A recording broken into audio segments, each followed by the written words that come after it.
Pandor says very little protection is provided for media practitioners in the field. So one day, I got a protest from an international media organization about a journalist who had broken the lockdown rules and been held in a cell by police who arrested him. I got one major letter from a professional body, and I got 102 protests in support of the journalist. Today, over 100 journalists have been killed in Palestine. I haven't received a single petition in support. Gauteng Premier Panyaza Lesufi says the province has created an artificial intelligence tool to detect and prevent illegal land invasions across the province. He says the Land Invasion Monitoring and Inspection Tool Limit is a first of its kind in South Africa and will assist in effectively responding to land invasion incidents in real time.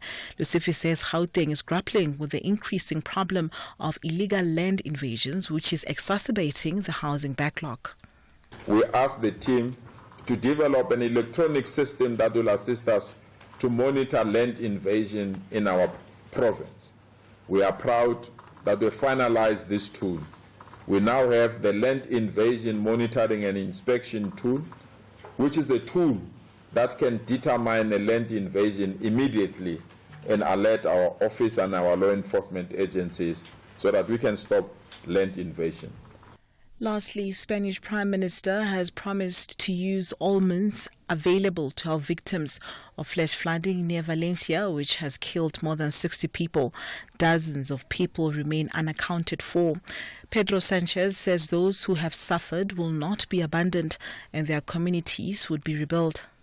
Our country in the last few years has suffered many different emergencies, but Spain always shows the best of the country in these situations. Recapping the top story this hour, government spending will increase by 16.8 billion rand per year starting next year until the 2026-27 financial year. Headlines at 4:30 for SAFM News. I am Dino Motau.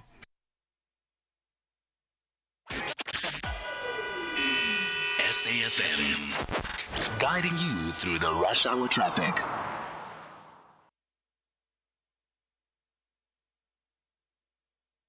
Good afternoon. Starting off in Gauteng, Dustpoort Tunnel in Pretoria is queuing at the tunnel. Santon Drive westbound slow moving towards Winnie Mandela Drive, and Winnie Mandela Drive northbound in Bryanston has delays towards Dover Road. In KZN, the N2 northbound queuing towards Sabaya Drive exit. Felix Dlamini Road is slow moving through Sydenham. Umgeni Road westbound is slow moving through Springfield, and the R102 northbound slow moving near Mount Moriah Drive. In Cape Town, Main Road southbound slow moving through Rondebosch. In Pinelands, Jan Smuts Drive northbound has a crash reported between Gunners Circle Road and Viking Way, and Forest Road southbound is queuing towards Alexandra Road, and the N7 checks Harold Drive southbound slow moving towards Voortrekker Road. With your traffic update, I'm Irma G.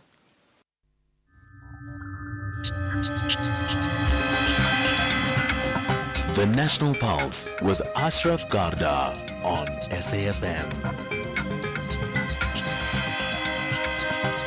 You're listening to the National Pulse, weekdays 3 to 6 p.m. Okay, it's been a fascinating first hour reflecting on the delivery of the medium-term budget policy statement by the Minister of Finance, Enoch Godongwana, and doesn't stop you now even from commenting even further. Certainly want to get your opinions. My name is Ashraf Garda. This is the National Pulse. And this is the National Pulse. And what does your pulse rate tell you today? What for you moves the National Pulse? What you're feeling about things in the country and about anything and everything. You can comment, share via WhatsApp, text or voice note form 0614 104 107 and to call in 086 000 2032. By the way, how many of you did you listen attentively to the medium-term budget policy statement, or do you catch sound bites here and there? I'd love to know what you may think around that, right? But this is important. We've started it before, and I'd put it to you now. If you're going to call in around the budget specifically, or send us a voice note or post on social media, I would love it if you start with the one word to describe what you've just heard around the medium-term budget, just one word, and then you can explain why you used that one word. Do you think you can do that? Just one word that best will describe what you've just heard. We have many other things to come up still, and let me just tell you, Botswana has an election, and we'll talk about that, but this is significant. The listeriosis outbreak, well, you know about that. That happened in 2017. Well, I understand now that there's been some agreement of sorts that is reached. So we're going to talk about that in a few minutes' time. I wonder what you may make of that. But that's not all. There are many other issues. We will continue with reaction regarding the medium-term budget, but specifically, not just from business, but definitely from some of the big political hitters or the political big hitters. Either way, we certainly want to cover that. So let's start with the issue around listeriosis right after this.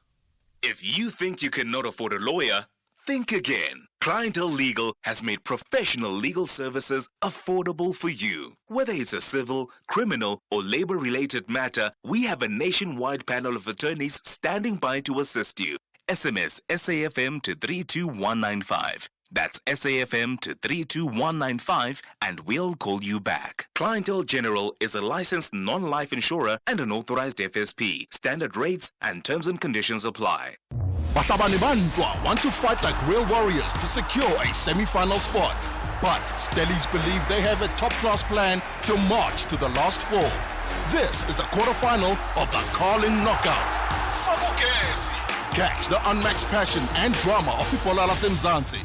Marumo Gallants FC versus Stellenbosch FC. This Sunday, 3 November at 2:30 p.m. Live on SABC1 and SABC radio stations. Also available everywhere for everyone, always on SABC Plus. Proudly brought to you by SABC Sport. For the love of the game. The National Pulse with Ashraf Garda. Weekdays, 3 to 6 p.m. Right, don't forget your one word to describe what you've just heard around the medium-term budget. Just one word, WhatsApp, or when you do call in as well, right? But let's talk about the issue of the listeriosis outbreak. Can you believe it happened in 2017? So in a few years' time, we're on to a decade already, right? Now, we've just heard that Tiger Brands said its lawyers were engaging the plaintiffs in the case to agree on assistance to those affected and with immediate medical needs related to the outbreak. So let's find out more about it. Richard Spoor is a public interest lawyer who has spent, 6 years trying to hold Tiger Brands accountable. Let's get the story from Richard Spoor. Richard, appreciate your time. Thanks for joining us here on the National Pulse. Thank you, Ashraf. Thank you. 6 years of chasing, that's why they call your surname is Spoor. I mean, that makes sense, right? Where are we at now? Well, a few months ago, we provided Tiger Brands with genetic data, information that was extracted from the DNA of hundreds of clinical victims, from Tiger Brands products and from the Tiger Brands factory. Genetic data showing that there was a very, very close match between the food products, the bug in the bacteria in the factory, and the bug that infected all of these people. In light of that information, this kind of genetic information, it's taken us a very long time to get hold of it. Mm-hmm. Tiger has indicated to us that in light of that information, they are willing to do two things. One, talk about interim assistance to a category of victims, people who have been genetically linked to the outbreak, who are suffering ongoing harm and have urgent needs. We're talking here about children who were born with listeriosis, who have neurological damage, brain damage, who need special care, special treatment, special therapies. We're talking about older people who need to be placed in care homes. We're talking about women who need hip transplants because of the side effects of listeriosis. We're talking about people who've got serious medical problems and psychosocial problems that need to be addressed.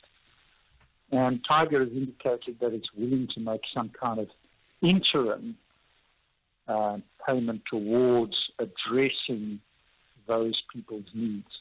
Okay, and you think what about that interim payment? Well, if it were an unqualified willingness to do so, it would be fine. But there are a lot of terms, a lot of conditions, which I can't discuss because they're confidential and contained in the without prejudice communications between us. There's a proposal on the table, and we need to respond to that proposal. Our interest is to get it to as many people as possible as soon as possible. There are qualifications to the offer, and we've got to deal with those qualifications. An offer to do something that is subject to conditions that are so stringent that they can't be met is meaningless. We need to find each other on this proposal. There's another proposal, which is to settle the claims of all the people who are genetically linked to the outbreak. That is really positive. This is the first time in the last 6 or 7 years, at least 7 years now, that Tiger has indicated or shown any willingness to accept responsibility for what happened. But it is a very limited class. It involves some 350 people out of a total pool of victims of about 1,500. And again, it is subject to a range of qualifications and conditions that we have to consider, that we have to talk to the victims about before we get back to Tiger. So based upon what you're saying, I mean, there's good news, but there are lots of buts and ifs attached to that good news, which means it may not be good news. Yeah, that's basically it. I mean, it's good news that Tiger's taking responsibility or indicating a willingness to take responsibility. I want to emphasize everything they say is without prejudice. So it doesn't mean that there is any acknowledgement of liability, but the fact that they're willing to talk to us about these things, willing to settle a class, willing to pay interim compensation to certain people is definitely an enormous step forward. And we're very pleased about that. And we have no doubt that in no small part this is attributable to the enormous public pressure that's been brought to bear on Tiger by ourselves, by media organizations, by our social partners, and by the community generally.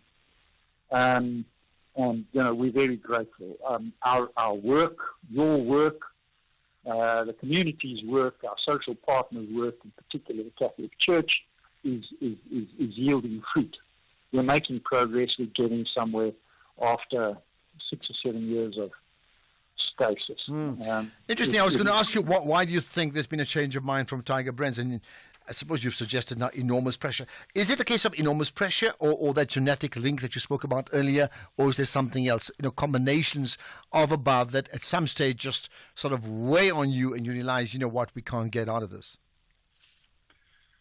Well, look, law is a kind of a bit like a game of chess. And what Tiger is doing with this proposal and this offer is putting the onus on us. I mean, we've had the initiative to date. Now, by this offer, Tiger is shifting the initiative and putting the pressure on us. That's a strategic move. I think it's a smart move. I think it's the correct move of Tiger to do, but, don't be under any misapprehension. It's a strategic move. It's about putting pressure on us. The pressure is on us to quantify claimants. And just to give you a sense of what we're dealing with, we have 1,500 claimants.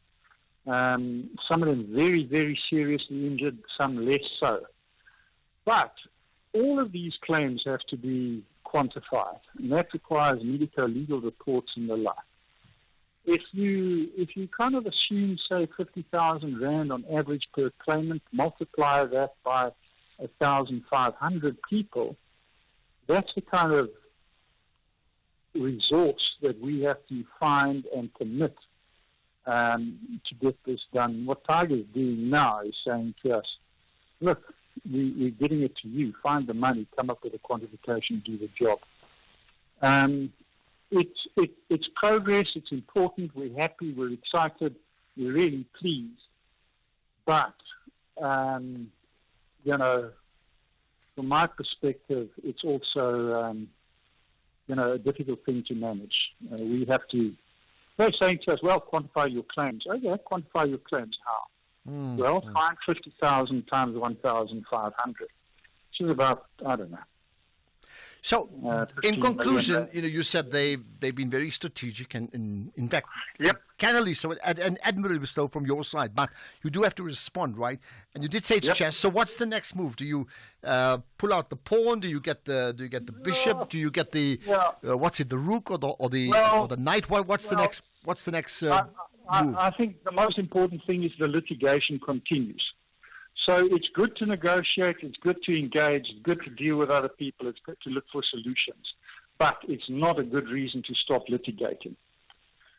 So what we have to do is ensure that the litigation goes forward. It's been challenging, it's been difficult, but we're going to continue litigating. We're not taking a breather. We're not saying, well, thank goodness, let's focus on the settlement. We want to settle, we're keen to settle, we think Tiger should settle, but the litigation continues. Okay. And we're not letting up on that. Let's see ultimately when we do get to chess or checkmate in this case. Richard Spoor, thanks for your time. Public interest lawyer from Richard Spoor Inc. And there we are. They're on that listeriosis outbreak of 2017. Tiger Brands now effectively engaging and ready to make an offer. But as Richard Spoor says, with lots of conditions, which does suggest in the context of that negotiations continue, but the litigation continues as well alongside the negotiations. So what do you make of that? Is that something that you give it a thumbs up or not? In your experiences around settlements, around cases like this where communities of people are affected, I'd love to know. And maybe if you have examples of your own to share about other experiences around that, well, tell us too. 0614 104 107 via WhatsApp to call in 086 000 2032. Let's certainly have the conversations that move us. And we went on a water safari, and Mom spotted a hippo, and it said, There is a place where you can see wonder and the wild, with breathtaking scenery and endless landscapes. Enjoy good food and embrace great taste. And the next day we went to the Reed Dance. I saw the maidens handing over reeds to the mighty Zulu king, and the Zulu warriors chanting, Bayede! Explore all this and more in the magical Zulu Kingdom.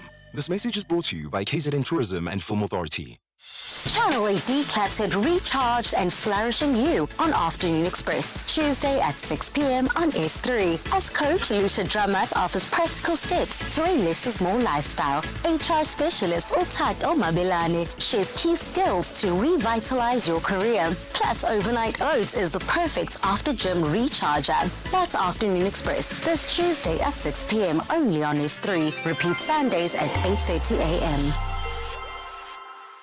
Mzansi, Lotto has rolled over to a mind-blowing 104 million rand estimated jackpot this Wednesday. You heard right. Play Lotto for an estimated 104 million rand jackpot today for your chance to bag the multi-millions. Walala wasala. Buy your tickets now in store on nationallottery.co.za, the mobile app, cell phone banking, or simply dial *120*7529# for USSD. Panda, Pusha, play. Players must be 18 years old to play responsibly. eTuba is a proud operator of the National Lottery.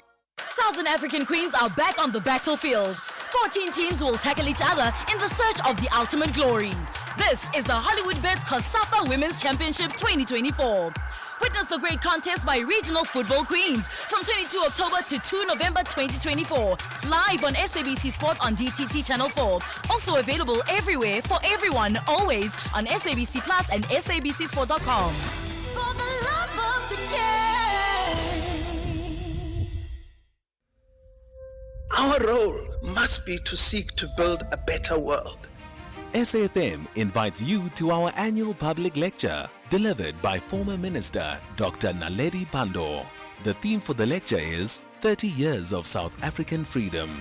Reimagining South Africa's democracy, achievements, challenges, and the road ahead in protecting our democratic gains. The lecture will take place on the 21st of November 2024 at the Birchwood Hotel and Conference Centre. Secure your seat by emailing us at info@safm.co.za. Today, I'm part of seeking to build a better South Africa. SAFM, leading the conversations that move us.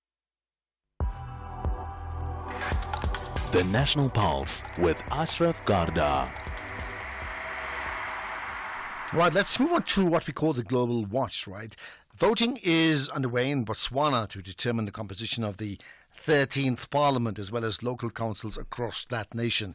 Now, the Botswana Democratic Party remains the favourite despite its decreasing, in this case, popularity. That could be hint what happens in our country, right? Although opposition is divided in Botswana, the President, Mokgweetsi Masisi's biggest challenge will come from the Umbrella for Democratic Change, the UDC, which is a coalition led by the lawyer Duma Boko. Also running for president are Dumelang Saleshando of the Botswana Congress Party and Mepato Riatile from the Botswana Patriotic Front. So let's get more about this with our senior reporter based in Botswana. That's Kabo Ramasia. Kabo is currently coming live from the Leduma Dumane area. Kabo, appreciate your time and thanks for connecting to the National Pulse. Good afternoon, and let me take this time to greet your listener. Thank you. Right, so election day, give us a sense of what's happened so far. It's election time, as we all are aware, and throughout the country, across the 61 constituencies, polling began in the morning at 6:30, and it will close at 7:30, And also for police stations that opened a bit late, usually what happens is that there's that provision that maybe they are given a bit of time so that they can round up the voting. But in as far as the voting itself is concerned, so far I've been to two voting stations, the other one in Gaborone West and the other one in Leduma Dumane Mogoten. I think even though the one in Gaborone West, the people came at around 6:30. There were a bit of delays, but eventually they started voting, and then the process went smoothly, or has been going smoothly since then. With regards to the one near me in Leduma Dumane, I think there are two polling stations. The other one is a junior school, the other one is a primary school. And also in those places, I think so far there's not been any incident. Voting has really been going so well. And also across the country, there hasn't been really that much in terms of the complaints, because usually what happens is that you hear of maybe shortages of ballot papers and so forth and so on. But right now, as we are giving this update, there hasn't been really anything of concern. And, excuse me, in the intro we spoke about, likely outcomes and maybe the expected ruling party would stay in power. Give us a sense of that in terms of who are the big players and what's expected. Like we have said, there are four contesting parties. In the BDP, or the Botswana Democratic Party, led by President Mokgweetsi Masisi, there's the Botswana Patriotic Front, led by President Mepato Riatile. Then there's also the Botswana Congress Party, led by Dumelang Saleshando. Then there's the Umbrella for Democratic Change, which is the main opposition party, led by Advocate Duma Boko. I think, from the perspective of analysts and scholars and observers, they are saying that these elections are too close to call. Remember that we right now have 61 constituencies, which means that a party that wins or gets 31 constituencies would form government. But in the possibility that maybe there's been that talk of a ham parliament whereby maybe one party doesn't get the 31 constituencies. But leading up to the elections, there's been an outcry regarding maybe, the economic situation. There's been a downfall in terms of our economic fortunes, more so that our diamonds are not really doing well, and globally. You know that Botswana is amongst one of the leading countries when it comes to diamond. We thrive much on diamonds, but since there's been external shocks, you can name the Ukraine-Russia war. You can name the advent of synthetic diamonds and just economic uncertainty.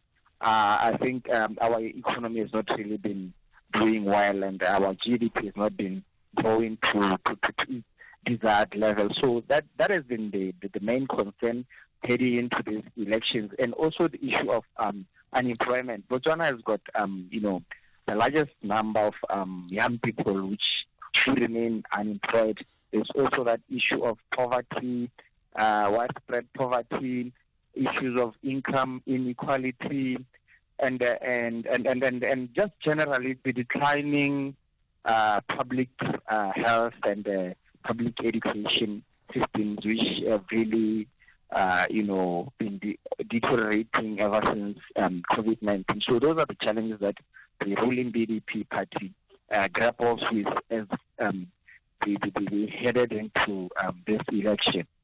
Well, I tell you what, it's interesting. Let's see how that develops, and I'm sure we're going to track that story of the Botswana election in the days ahead as well. So thank you for your time. Much appreciated as we cover that election at Cabo Ramasia, right? What do you make of the Botswana election? What do you think of the likely outcomes? What do you think about the issues that are being fought for in this election? Mull over all of that. It's 4:30. Here's the news headlines with Daneo Matau. Thank you very much, Ashraf. A very good afternoon. Let's take a look at the headlines at 4:30. South Africa's budget deficit for the current financial year increased by 34.7 billion rand, mainly due to weaker revenue performance. In other news, Eastern Cape Premier Oscar Mabuyane has condemned the killing of 2 women and the alleged rape of 5 learners while preparing for their matric exams at Mkgeketsweni village in the province. And further afield, the Finance Minister of the United Kingdom, Rachel Reeves, is delivering the first budget by Labour Party government in 14 years. A full update follows at the top of the hour with Greg Hoos.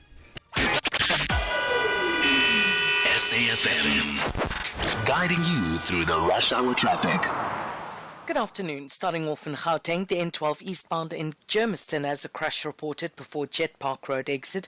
The M1 southbound is slow moving through Crown interchange towards Boysons. Summit Road westbound in Midrand has delays at Blue Hills, and Stormfall Road westbound in Pretoria queuing near Derdepoort Road. In KZN, the N3 northbound in Howick is queuing towards Balgowan exit.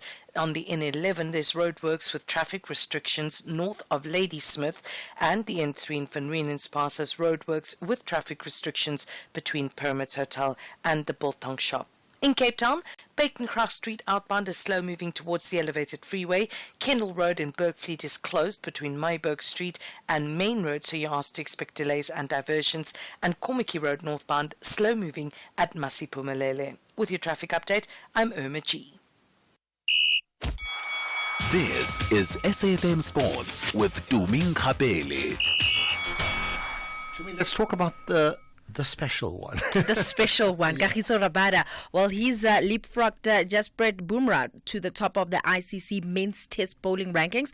This is after his 9-wicket haul in South Africa's first test against Bangladesh. Rabada took 3 wickets in Bangladesh's first innings, becoming the fastest to 300 test wickets in the process. So a big congratulations to him. Still staying with cricket, Andrew McDonald will remain Australia's head coach until at least the end of 2027 after having his contract contract extended. The 43-year-old has been in charge since 2022 and masterminded World Test Championship and One-Day World Cup titles and an away victory over England to retain the Ashes. Australia currently ranked number 1 in the ICC Test rankings and 2 in One-Day and T20 cricket, although they suffered an early exit from the T20 World Cup back in June. Then in netball, the moment of truth has finally arrived for Spar Proteas head coach Jenny van Dijk as she prepares for her debut game since being announced as the new national coach early this year. Taking over from veteran Australian coach Norma Plummer in March, Van Dijk will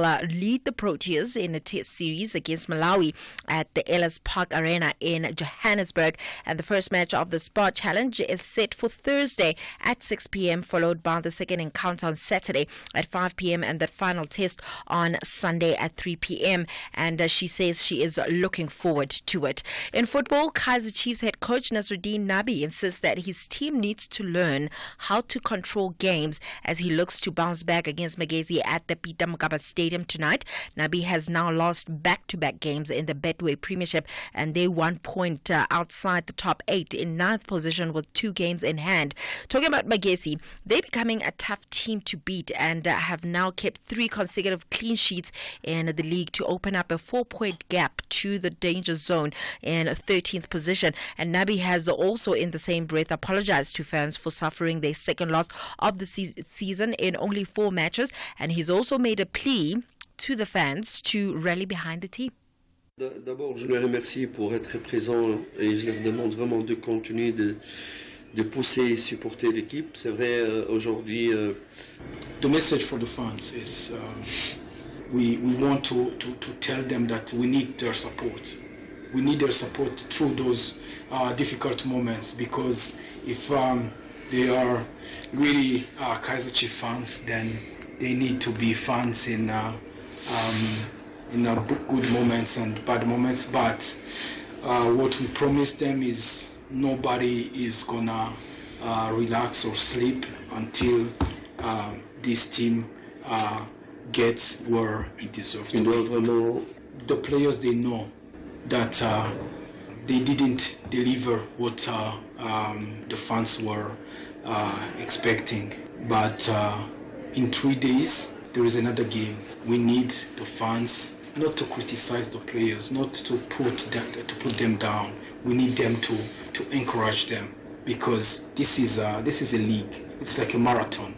The league doesn't finish today.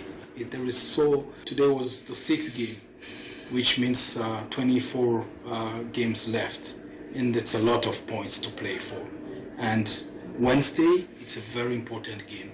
Then we need everybody to be behind the players to push them, and they will as well show their appreciation.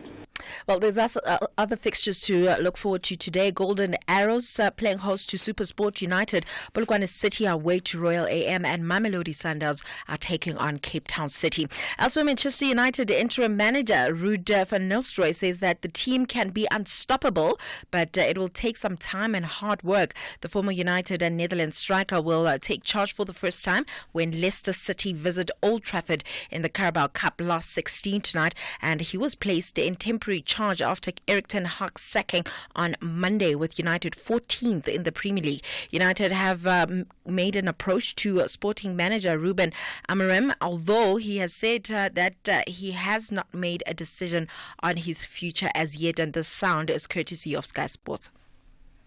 I wanted to ask you about your tactics. No, not really.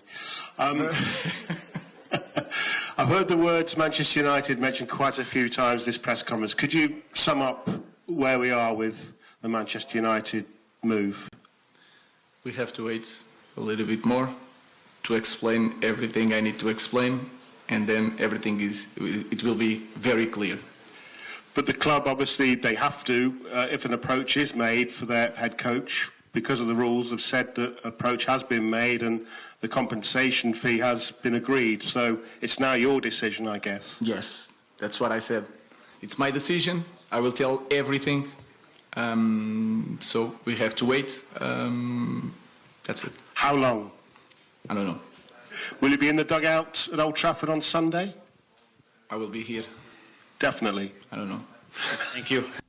Well, then there you have it. We wait for the final word to see if Ruben will actually be the next Manchester United manager. But anything's off with tennis and the Paris Masters, where the biggest upset of the day happened, seeing Daniil Medvedev losing to Alexei Popyrin in the second round, and Grigor Dimitrov keeping his hopes alive of qualifying for the NATO ATP finals with a thrilling comeback win. He beat Thomas Martin Echeverry 6-7, 6-3 and 7-5 to advance to the third round. On that note, it's a wrap from myself, and I'll have more in the next hour. So your comment about the soon-to-be new Man United manager, what do you pronounce his name? I'm trying to get used to all this, man. Ruben.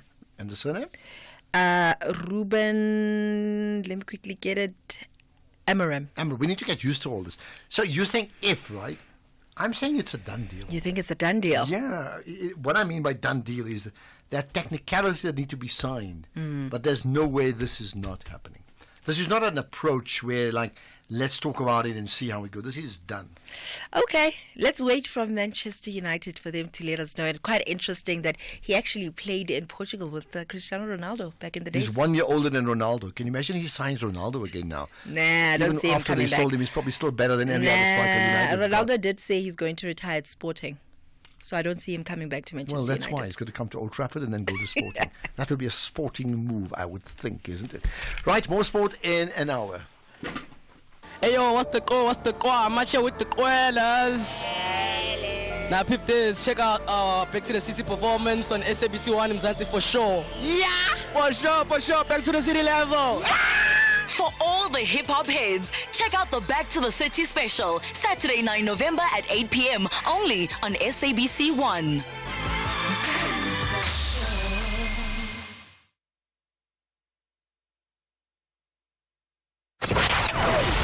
Economic news on SAFM. Facts and figures you can count on. On a day when the midterm budget dominates the headlines, what can Paswani Mpatlela tell us? Paswani is the Senior Accounts Manager at Markweb Funds Managers. So, of course, local and global markets later on. But first up, something we touched on earlier, but the business side of Tiger Brands. Go ahead, Paswani. Afternoon, Ashraf, and to your listeners. Look, Ashraf, Tiger Brands made an effort, according to a trading statement for the yearly ending September. They made efforts on the operation and corporate responsibility front. When we look at just quickly on the operational front, they've maintained profitability. They expect their profits, according to headline earnings per share, to be at least between 3 and 5%. And thanks to some cost-cutting efforts, increasing margins, revenue helped improve compared to the prior year, supported by improved operational model and enhanced certain segments such as home and personal units following increased competition. However, on the corporate front, they've made also efforts where they see all the historious cases. They have faced reputational issues, but they've been actively working with the NICD and the plaintiffs to address the affected individuals. Currently, the liability cost is still undetermined, but the guys are working very hard to deal with that front, with that issue. On the budget, on the market side, we're seeing a budget speech that came out. It highlighted on cost-cutting efforts. The deficit is expected to increase to 5% due to lower tax collections.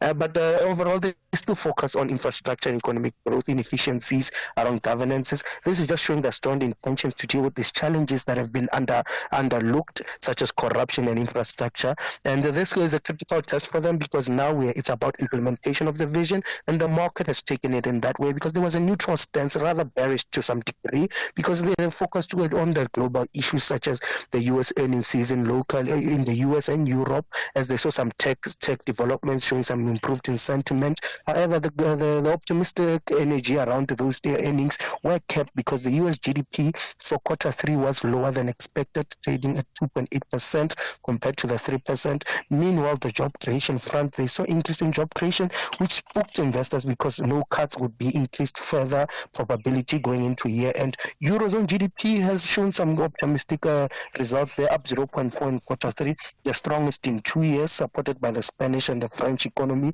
The German economy surprisingly avoided recession, which was critical to ensure that the Eurozone mandate continues to proceed. Equities has taken this with a shine of mixed developments. We see the US, the Dow, the S&P up 0.3. In Europe, all down because 0.4, DAX down 0.7, Techman down 1%. Locally, we are down 0.6, Track Power Resources down 1.8 as our commodity prices have fallen. Industrials were down 0.9. Financials only the ones gaining update at the back of yesterday's losses. They are recovering. Gold price is up 0.2 at $2,780 an ounce. Platinum drops by 2.7 to $1,020 an ounce. Oil is up 1% to $71.80, but still bearish. The rand is relatively flat, but from a weaker standpoint now at 1766 against the euro 1916 and against the pound 23 rand.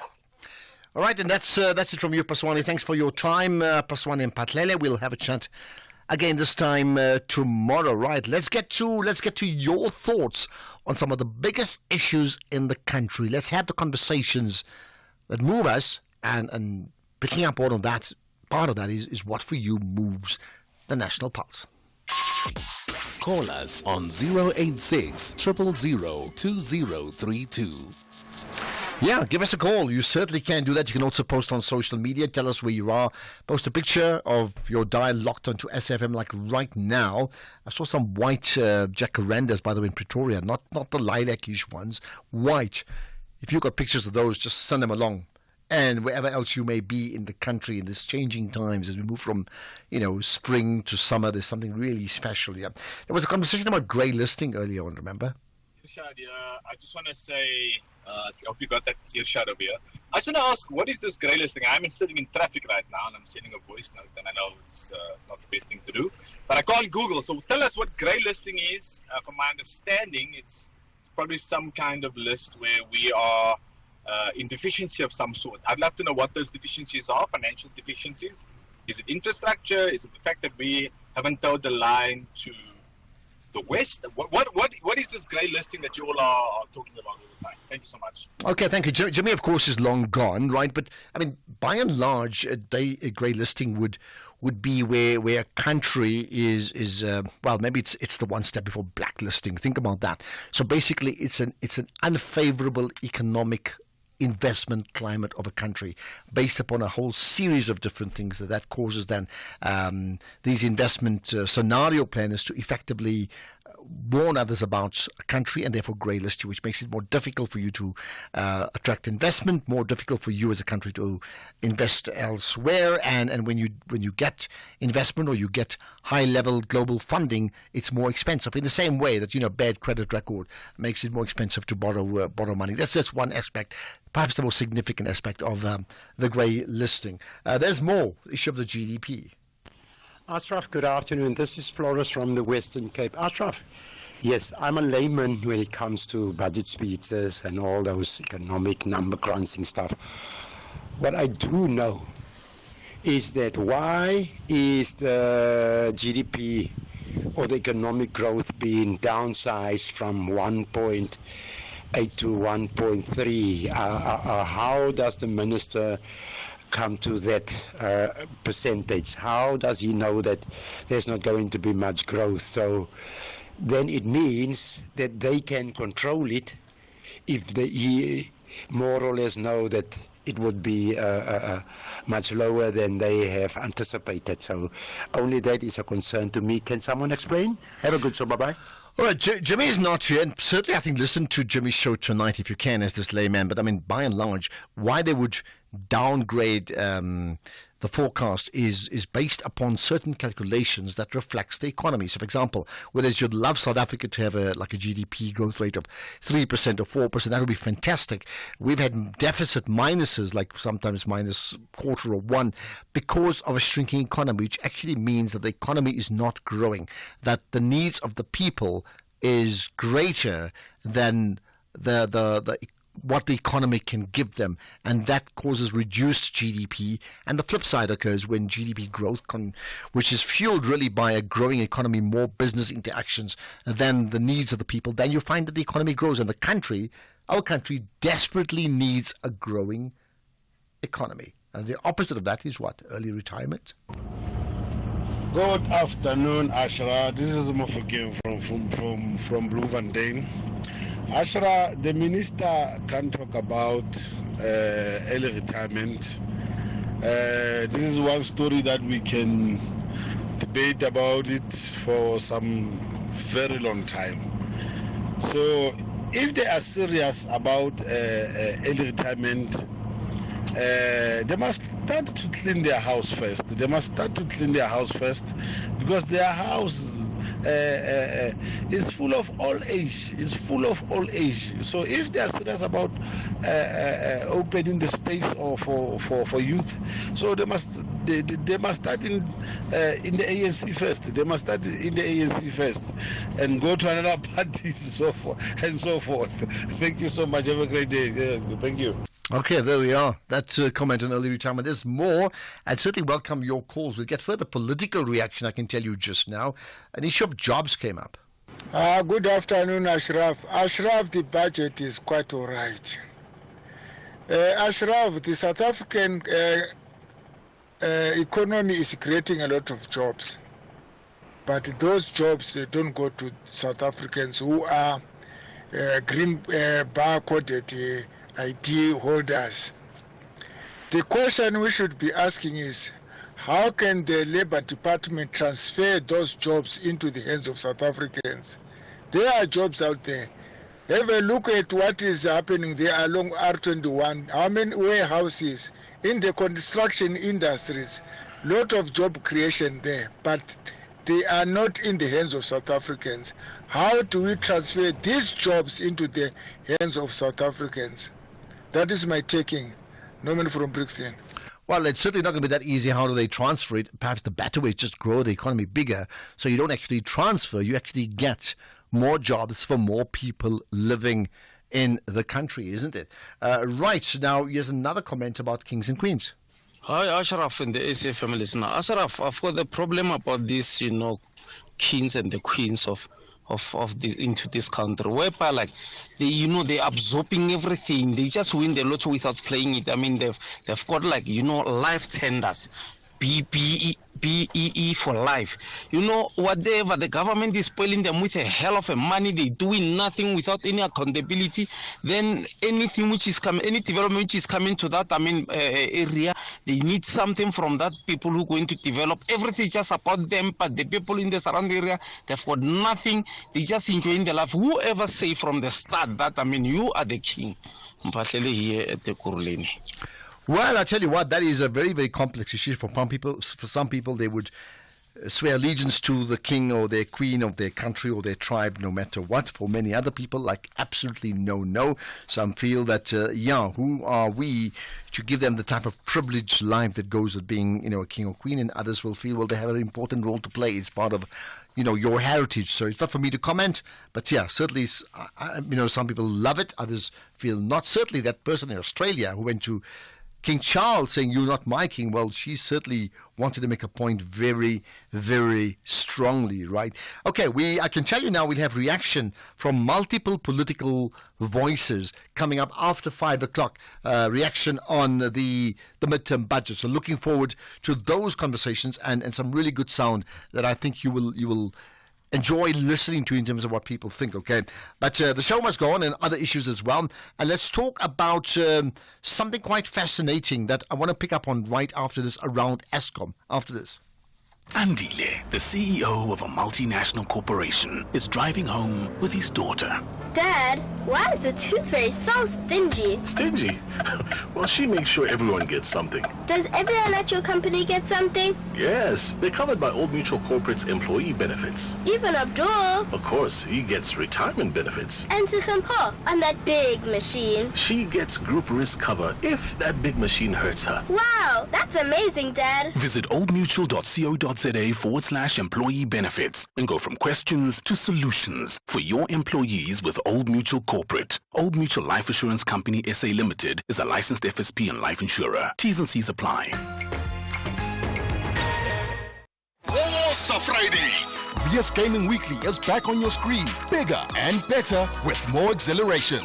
Draw near as we shine a spotlight on the world of gaming to bring you everything from gaming news, the latest tech, tournaments, players' profiles, and celebrity interviews. Get the latest in gaming news and trends, as well as tips and tricks from some of South Africa's favorite pro gamers. Witness Telkom VS Gaming Weekly every Friday at 2 p.m. on SABC1, with repeats every Sunday at 11:30 a.m. on SABC2. Proudly brought to you by SABC Sport.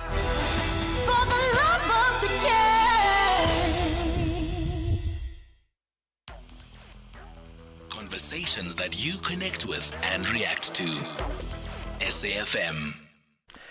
So here's a question to you. Did you know that since its establishment in 1998, SANRAL expanded its national road network from 6,700 to 24,160 kilometers? That's over a period of a quarter of a century, right? So all of this is towards more efficient and safer roads, and that's a thumbs up around that. Now, Eskom, because of that, rather not Eskom, is part of these road establishments. SANRAL are addressing pothole challenges on the provincial and municipal road networks through Operation Varazonke, which is a pothole repair program. This work is done in partnership with provincial and local government. So in the 2023-24 financial year, only just for that 1 year, right, 9,392 potholes have been fixed, and in the 9 provinces over a 10-year period for quality improvements, spent 106.40 billion rands transferred through the provincial road maintenance grant. Okay, now all of this under the theme of doing more together, building better infrastructure, and delivering efficient service through collaboration. This message is brought to you by the National Department of Transport. X at SAFM Radio and at Ashraf Garda.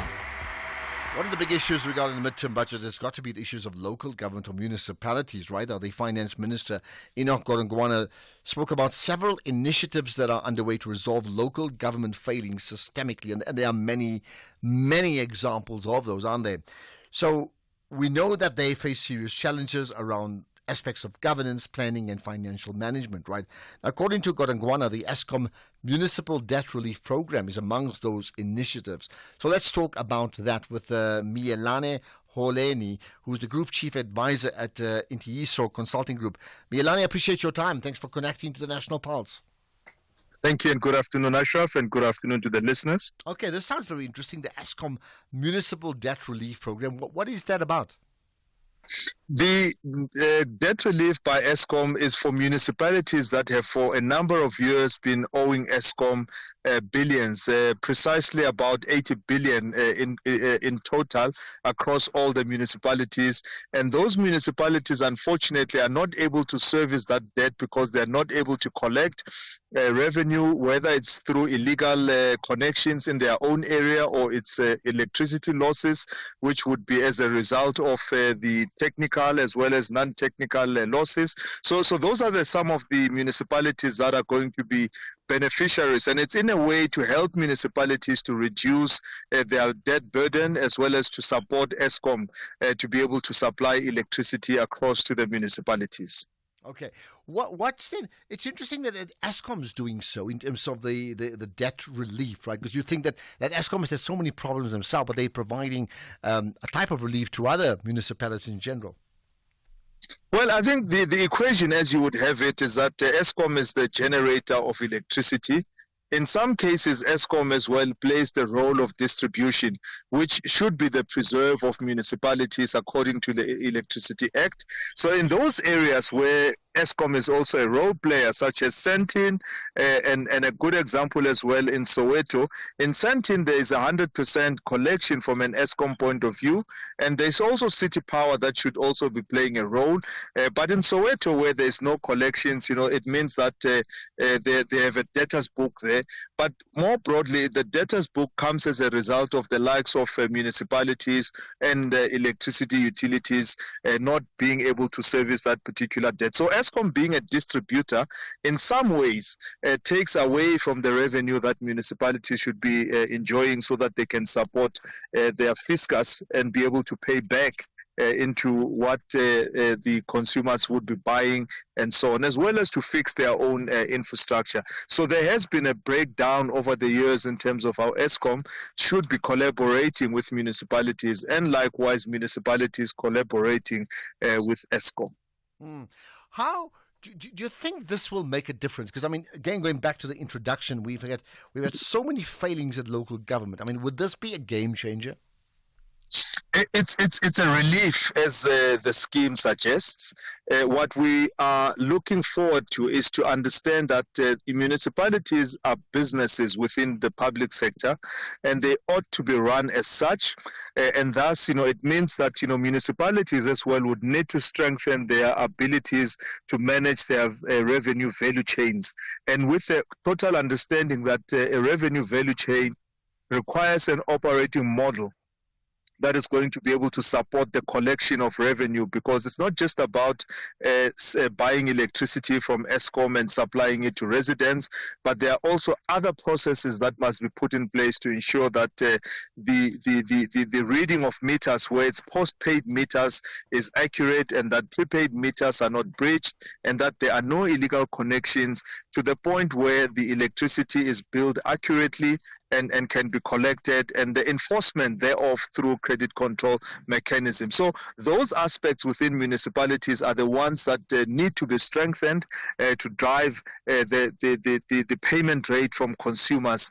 Understanding that the consumers may be under pressure, but the point is that the business side of government is municipalities, and they ought to be operating as such and fighting for their rent in the market together with the other retailers that are there in the private sector. So perhaps welcome relief. We'll see how that plays out. Let's leave it at that. Mielani Holeni, the Group Chief Advisor at Intiyiso Consulting Group. Thank you so much for connecting with us here on the National Pulse, right? In fact, we've got a message. Thank you so much for that. Tabo commenting, saying, Ashraf, you are dismissing Norman's point, and he's telling the truth.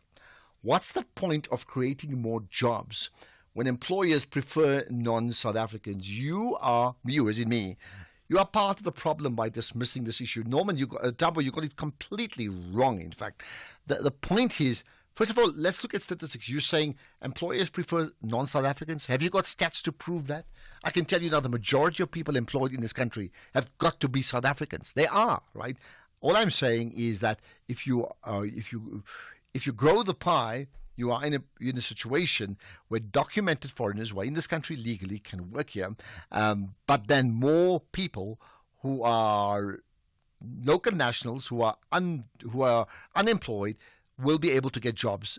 And I think that would be fantastic for the country if there's a need for all those people they're employed. And all I'm saying is that link of employment, you can't just employ if you don't have growth. Therefore, the emphasis on growth and creating a far bigger pie. We'll have a reaction from many of the political parties, including the MK Party, the ACDP, EFF, Freedom Front Plus, the DA, all of that regarding the midterm budget. That comes up in a few minutes' time. First up, the news at 5 with, it should be Danilo. Normally it's Greg Close. I'll check. It should be Greg.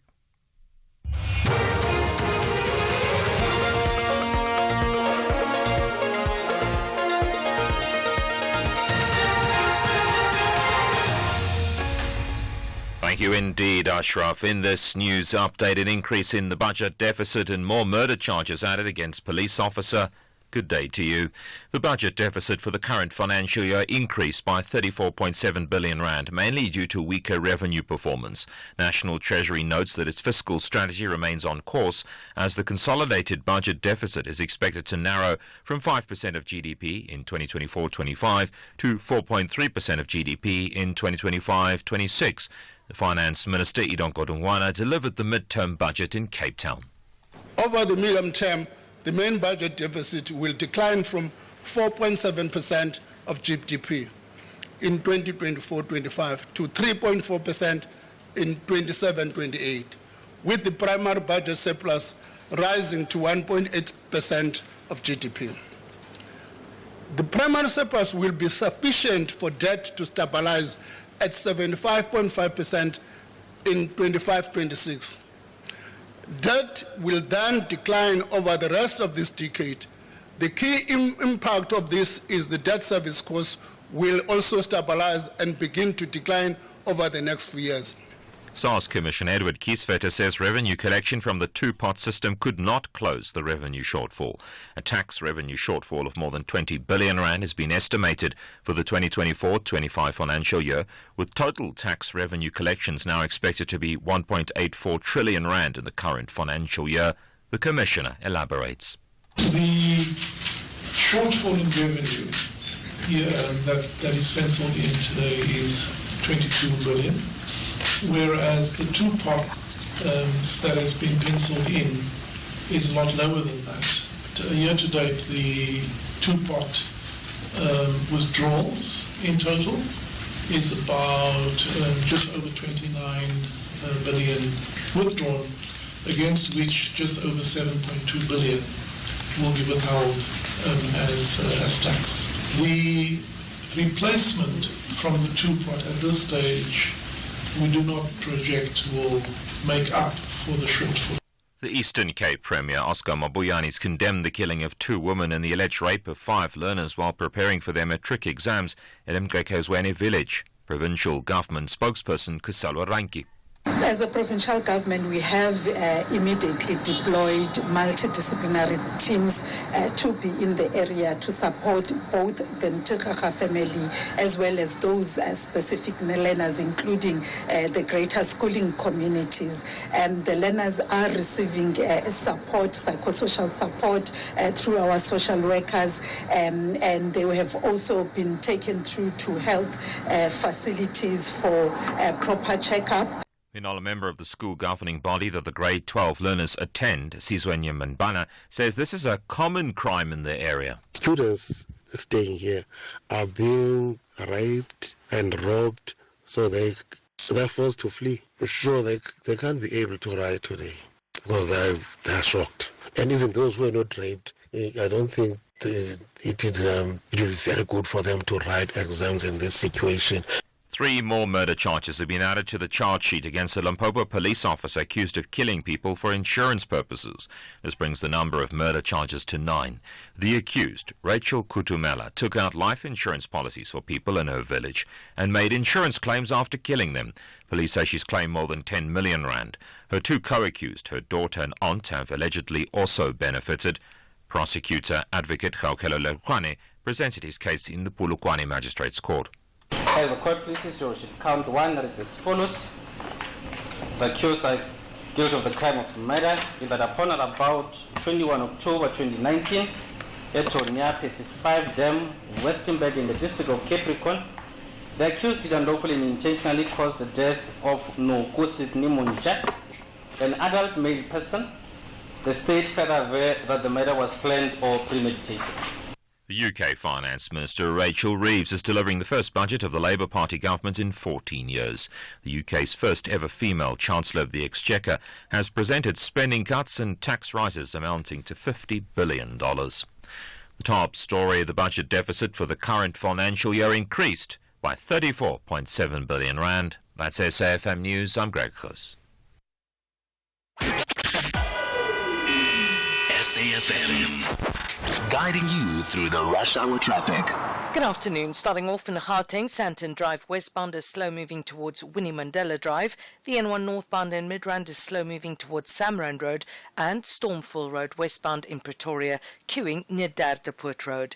In KZN, the M7 has a crash reported at South Coast Road. The R102 is slow moving near Mount Moriah Drive, and Umgeni Road westbound is slow moving through Springfield Park. In Cape Town, the N2 outbound slow moving towards the R300 highway. The N1 outbound is queuing towards Kuburg Interchange, and the M3 northbound is queuing towards Rhodes Drive. With your traffic update, I'm Irma G. In sports this hour, Sporting believe that Ruben Amorim's move to Manchester United at done deal, and Rabada back at number 1 in Test bowling. More details at 5:30.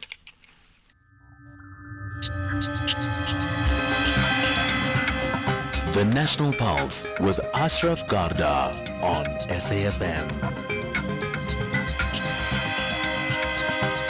You're listening to the National Pulse. Weekdays, 3 to 6 p.m. So keep your comments coming. This is the National Pulse, and the biggest issue of all today is the medium-term budget, right? Definitely so. Lots of comment, lots of commentary, lots of thoughts and ways forward. And of course, we will stay with that. Firstly, a challenge to you, as many have done. You can tweet it out, you can Facebook it, you can certainly WhatsApp it to 0614 104 107, or you can call in just now 086 000 2032 with one simple answer to my question, which is give me one word, just one word, that you would use to describe today's medium-term budget speech. I wonder what that word may be.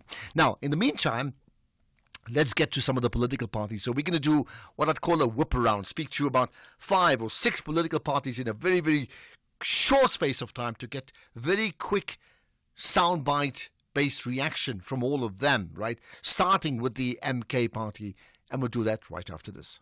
If you think you cannot afford a lawyer, think again. Clientele Legal has made professional legal services affordable for you. Whether it's a civil, criminal, or labor-related matter, we have a nationwide panel of attorneys standing by to assist you. SMS SAFM to 32195. That's SAFM to 32195 and we'll call you back. Clientele General is a licensed non-life insurer and an authorized FSP. Standard rates and terms and conditions apply. Mzansi, Lotto has rolled over to a mind-blowing 104 million rand estimated jackpot this Wednesday. You heard right. Play Lotto for an estimated 104 million rand jackpot today for your chance to bag the multi-millions. Walala wasala. Buy your tickets now in store on nationallottery.co.za, the mobile app, cell phone banking, or simply dial *120 *7529 hash for USSD. Panda, Pusha, play. Players must be 18 years old to play responsibly. E2 is a proud operator of the National Lottery.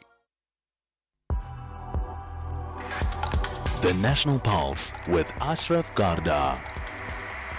Right, let's get to that whip around. So first things first, we've got the MK party represented here by Brian Molefe. Brian, good chatting to you. Hi.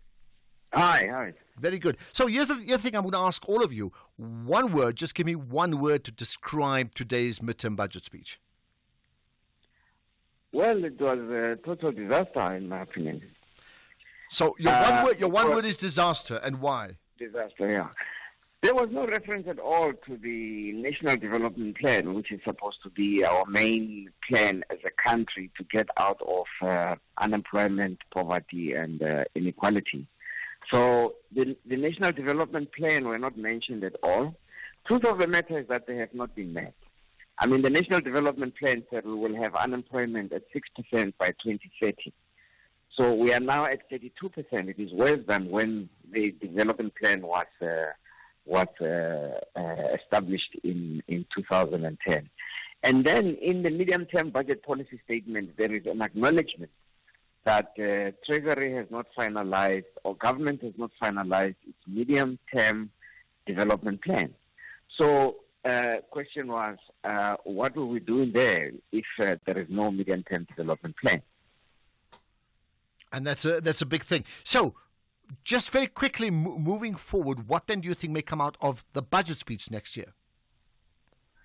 Well, we'll have to see, because in the absence of a medium-term development plan, it's difficult to see exactly what the medium-term development framework is. So I think that the budget speech will just be a set of random numbers that the minister will put together. Okay. We will engage with it at that time. Random numbers, and you call it a disaster for now. Brian Molefe of the MK Party, appreciate your time. Thank you so much for that description of the medium-term speech in this case. Yeah. Right. What about the rest? Let's get to Steve Swart, who's a representative from the ACDP, the chief whip there. Steve, appreciate your time. Hi. Thanks, Ashraf, and good afternoon to your listeners. Right, I've been asking everybody this. I'll get the same to you. One word to describe the MTBPS and why. Well, I think it was cautious. It's almost like balancing on a tightrope. We know his February budget, there was a very, very tight fiscal part. He has very little room to move. Very little has changed in that regard. And we see economic growth down slightly from his February projection. So that is a concern. Given the fact that we haven't had load shedding for 220 days, we would have expected economic growth to have taken off a bit. But I do think the point is well made about the medium-term framework and plan that hasn't been finalized. Obviously, it takes time in the government of national unity to reach consensus.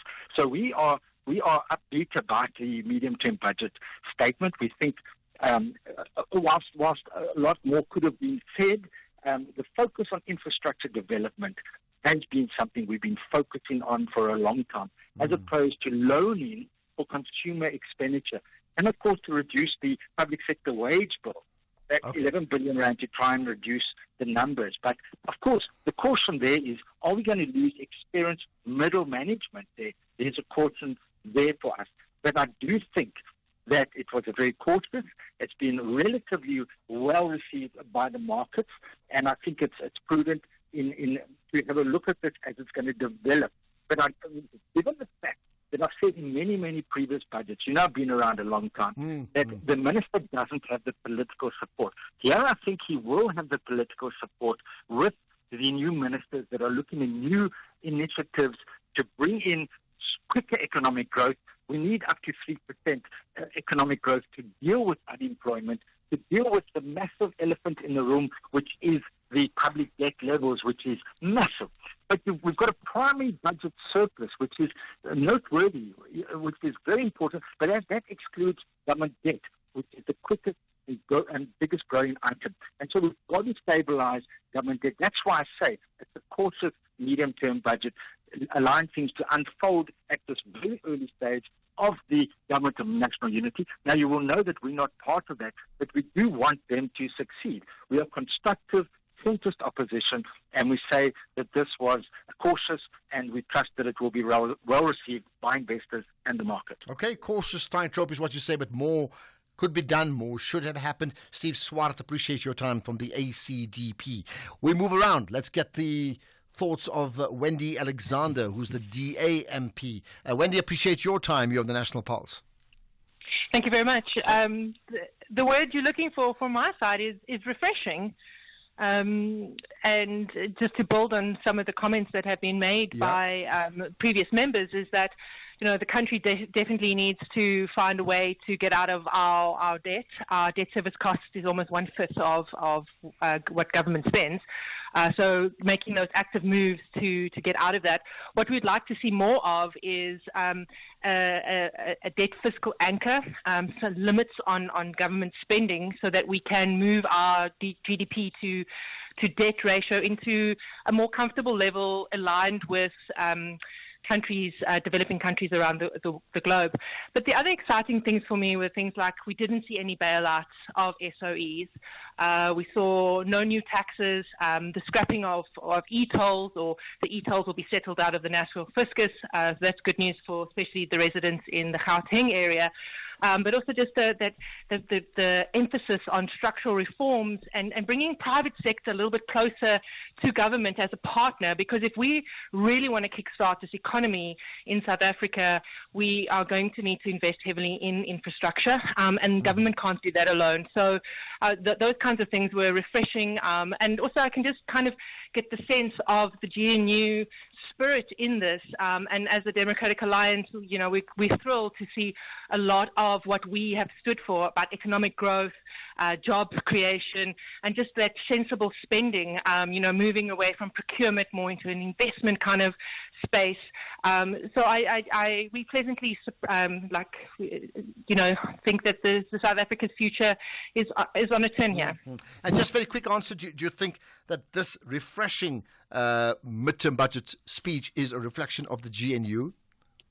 I definitely do think that there is that aspect that you can see in it. The coming together of political parties, bringing our manifestos and things that are important to each of us can only be for the best of South Africans. We have to compromise, and all of us are sitting around that table saying we need to do what's best for South Africa, and we've got to do it in the best way forward. Another exciting thing that we're seeing is this open access to freight rail, bringing private sector into a more affordable space for logistics. That's really a step in the right direction to make sure that our logistics arm in South Africa works well. Okay, perfect. Thanks for your time, Wendy Alexander, awesome. The MP from the DA, and she says refreshing, right? Okay, what does Wouter Wessel say from the Freedom Front Plus? Voter, hi. Good afternoon. Good afternoon, right. What's your one word to describe the medium-term budget policy statement? Well, one word is that it is more realistic than ever before, but it paints a very dark picture. We are in trouble. South Africa is in an economic and financial crisis, and the minister admits to that, and he does make the right sounds with regards to what is needed to really transform the economy, to get economic growth going so that we address unemployment and so that we can have enough fiscal funding so that we can address the social needs, which we currently do not have because of a budget deficit and ever-growing government debt. Okay, there we are. So realistic for you, but we're very much in this dark hole. Got that. Thank you for your time. That's Wouter Wessels, the MP for the Freedom Front Plus. Now we have a voice note from Julius Malema, the EFF president. We reject the budget, and what South Africa should actually notice is that it's the first neoliberal budget of the coalition of the DA and the ANC, which prioritizes the racialized apartheid styles of economic growth, and its intention is to continue privatization of strategic sectors of our economy. How come do you have a midterm budget that has got no clear plan on how we are going to reduce unemployment? Because the problem of unemployment in South Africa is very serious. The issue of infrastructure development is just paying a lip service, and there's no clear plan as to how we're going to resolve that. At the center of an economic crisis we're faced with is also crime. The crime in South Africa makes it difficult for people to do business with South Africa and in South Africa, yet it doesn't say anything about that. This thing of trying by all means to reduce the state, it's going to undermine the state capacity. And as the EFF, we knew very well that this neoliberal agenda will prioritize a privatization. Today they officially buried GDP. Their policy was GDP. Today nothing is mentioned about the GDP as the official departure from GDP to a neoliberal agenda. The economy is not going to grow.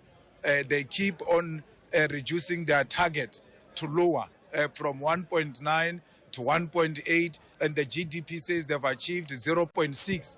And even if they put new targets, you know very well that they will not meet those targets. And for as long as they don't meet their own targets that they set for themselves, they will never reduce cost of living in South Africa. Austerity measures are the ones that are being used to curb the government debt. But that comes at the expense of ordinary people, especially the working class in South Africa. There is no clear direction as to how do we curb the debt, but manage to give our people the services and not impose austerity measures that are going to worsen the cost of living and increase poverty and unemployment. Okay, that's Julius Malema, in fact, Commander-in-Chief, right, as opposed to President. Now, we'll have an ANC reaction as well coming up after we go to the markets, not quite now, but there's another development around a very important issue on Eskom, which we'll touch on right after this. And we went on a water safari, and Mom spotted a hippo, and it said... There is a place where you can see wonder and the wild, with breathtaking scenery and endless landscapes. Enjoy good food and embrace great taste. And the next day we went to the Reed Dance. I saw the maidens handing over reeds to the mighty Zulu king, and the Zulu warriors chanting, Bayede! Explore all this and more in the magical Zulu Kingdom. This message is brought to you by KZN Tourism and Film Authority. The Natal Rich Boys and the Citizens are all searching for the semi-final spot. KZN is up against Western Cape. This is the quarterfinal of the Carling Knockout. Fagugesi!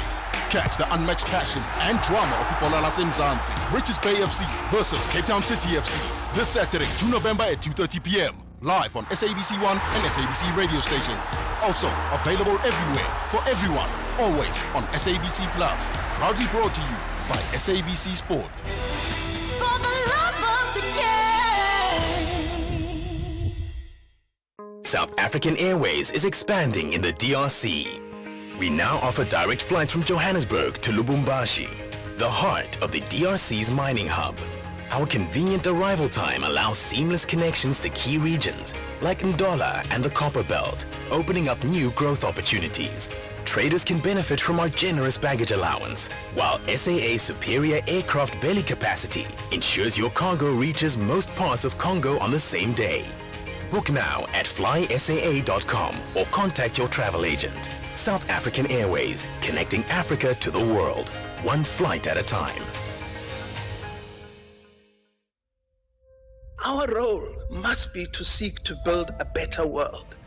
SAFM invites you to our annual public lecture delivered by former Minister Dr. Naledi Pandor.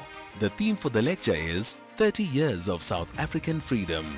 Reimagining South Africa's democracy, achievements, challenges, and the road ahead in protecting our democratic gains. The lecture will take place on the 21st of November 2024 at the Birchwood Hotel and Conference Center. Secure your seat by emailing us at info@safm.co.za. Today, I'm part of seeking to build a better South Africa. SAFM, leading the conversations that move us. X at SAFM Radio and at Ashraf Garda. Right, in fact, you're asking a question. Someone saying, please advise me how may I attend the event at Birchwood to listen to Dr. Naledi Pandor. In fact, just as per the announcements on air regularly, it's just email info@safm.coza, info@safm.co.za. You do that in time, and you will be there. Right. Okay, let's then move on to other issues. So another issue that's come out of today's medium-term budget policy statement speech by the Minister of Finance, Enoch Godongwawo. He spoke about the Eskom municipal debt relief, and the Minister said that between March and August of 2024, compliance with relief conditions by municipalities improved from 55% to 76%. That's a big improvement, isn't it? So the Rand West City became the first municipality to benefit from a one-third debt write-off. Now, the Minister said more municipalities stand to benefit from this write-off or debt if they comply with conditions of the program. So in many ways, it links to Eskom and debt write-offs at municipal level. How does this work? Let's understand it with Tsepo Khadima, who's an energy analyst. Tsepo, appreciate your time and thanks for connecting to the National Pulse. Thank you, Ashraf, as well as to the listeners. Okay, thank you. What do you make of the Minister's pronouncements around this debt relief linked very much to municipalities and, of course, Eskom? Look, it is a stopgap measure. I think one can only hope that at the next budget speech in February 2025, there will be far more fundamental, changes that are made in terms of how electricity is distributed in South Africa. The problem of the high levels of indebtedness, whereby now Treasury has had to bail out those municipalities in order to settle Eskom debt. It arises from two things. First, a situation whereby municipalities have become middlemen, intermediaries, and that intermediation by the municipalities has also contributed to the unaffordable electricity tariffs, which in turn is leading to high default rates.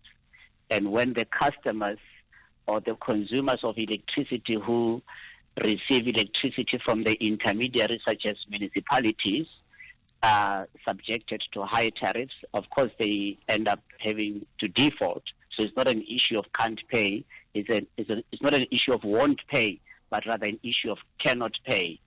So, and there doesn't appear to be a strategy on how to address that. And I think I've made several proposals over the years that there needed to be a fundamental shift to ensure that the electricity consumer should be able to deal directly with the power utility, Eskom, because of the material conditions and the architecture of the electricity generation, transmission and distribution in South Africa, should deal directly with Eskom. And at the same time, Eskom needs to be a little bit more efficient and therefore drop the tariffs to be cost reflective than where they are currently saying that they need even a higher tariff, which of course is going to lead us into exactly the same thing. Hence, I'm saying it's a stopgap measure. A year from now, we'll still be sitting with high levels of indebtedness and Treasury having to once again bail out those municipalities, and in bailing them out, therefore diverting much needed funds to social good, public good services to go into this bottomless pit. So therefore, do you think that the minister, and I'm not talking about beyond, this year, beyond to next year's budget speech, but for now, should he have done more to address the issues of Eskom? I think he should have given a indication of a shift in the policy approach on how electricity is to be, and also to prepare the municipalities, particularly the cooperative governance department, as well as SALGA, the local government association, that they need to no longer view electricity distribution as a revenue source, because I don't know how many more years we need to go through to demonstrate that indeed they are not good at it and they fail. They fail utterly, hence this problem is recurring. Remember, this is not a new problem. I think I had a figure the other day from the SCOPA in Parliament where they were bemoaning the fact that right now municipalities are indebted to Eskom to the tune of 85 billion rand. So that in turn, that 85 billion rand, if you look at the speech that's given by Minister Kodongwana today, it will signal that the Treasury will therefore have to be the one that pays that debt eventually, because those municipalities have got no means of being able to redeem that debt. And I think to say that, look, we encourage municipalities therefore to pay their Eskom debt, I mean, that is just a platitude from a restaurant. It is not the solution to a lingering problem. And also encouraging them doesn't mean they're actually going to pay it, isn't it? Oh, yes. So, well, what is it going to amount to? But I think the fundamental problem that I'm seeing, and I've been saying over a long time, is that you have a Eskom that in any event is losing customers in droves. I mean, I just did, before I came on air, I looked at currently what is the system status, in that the Eskom's coal-fired baseload electricity stations, they are currently operating at 47% of installed capacity. So that means that there is redundant capacity or capacity that is idle at the moment.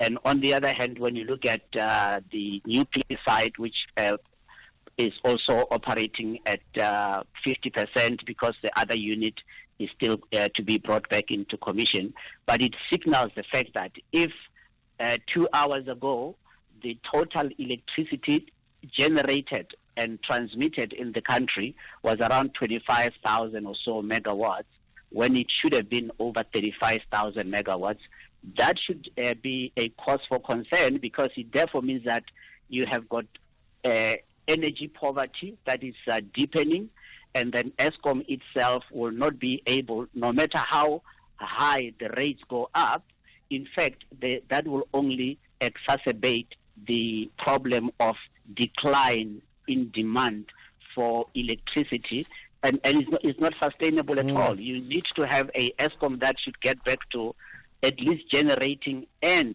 supplying more than 35,000 megawatts of electricity midday than to be at 25,000. Right, therefore lots of tariffs are a problem.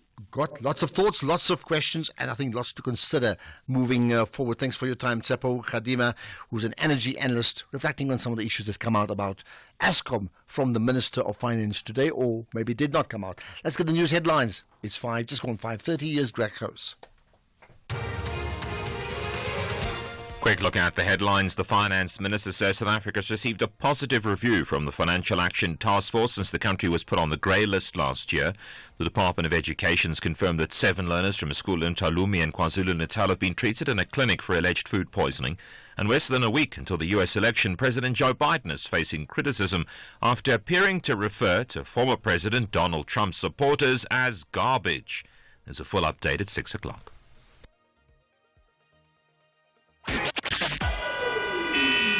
SAFM, guiding you through the rush hour traffic. Good afternoon. Starting off in Gauteng, the R24 eastbound in Kempton Park, queuing towards the R21 airport interchange. The N12 eastbound in Germiston has a stationary vehicle reported after the Edenville Road exit. Allendale Road eastbound in Kleurkop has delays towards Mastiff Road in Pretoria. Stormfall Road is queuing through Silverton Dale. The N4 Witbank Highway westbound has a crash after Watermeyer Street exit, and Eskom Patleli Drive northbound has delays towards Moot Street. In KZN, the M7 has a crash reported at South Coast Road. The M7 westbound has a crash before Belleville Road exit. The R102 is slow moving near Mount Moriah Drive, and Chris Hani Road westbound slow moving at the N2 highway. In Cape Town, the N2 Nelson Mandela Boulevard outbound queuing towards Hospital Bend. The N1 outbound is queuing towards Kuberg interchange. The M3 northbound queuing towards Rhodes Drive, and the M5 southbound slow moving towards Racecourse Road exit. With your traffic update, I'm Irma G.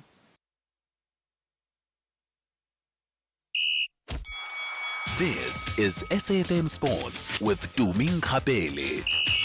All right, so to me, we had the cricketers, the batsmen in your first top of this hour, first hour. Then we had Kagiso Rabada, and now we've got the other team that is supported by people in South Africa called Manchester United. And literally just picking up on what you said earlier on feeling that it's a done deal. Well, according to Sporting, they believe that Ruben Amorim's move to Manchester United is a done deal. And what is currently happening is that Sporting is defending their interests by making sure that Amorim, who has a 30-day notice period on his contract, leaves in the right way after United told them that they wanted to pay his £8.3 million release clause. Now, Sporting are asking United to pay around 14.15 million to let Amorim leave immediately, and as compensation for the three coaches that he wants to take with. That is coaches Carlos Fernandes and Adilio Canedo, and the goalkeeping coach Jorge Vital. Then, in still staying with football, Kaizer Chiefs head coach Nasruddin Nabi insists that his team needs to learn how to control games as he looks to bounce back against Magesi at the Peter Mokaba Stadium tonight. Nabi has now lost back-to-back games in the Betway Premiership and are 1 point outside the top 8 in 9th position with 2 games in hand. Now, Magesi are becoming a tough side to beat and have now kept 3 consecutive clean sheets in the league to open up a 4-point gap to that danger zone in 13th position. That's not the only fixture to look forward to tonight. Golden Arrows take on SuperSport United, Polokwane City away to Royal AM, and Mamelodi Sundowns hosting Cape Town City.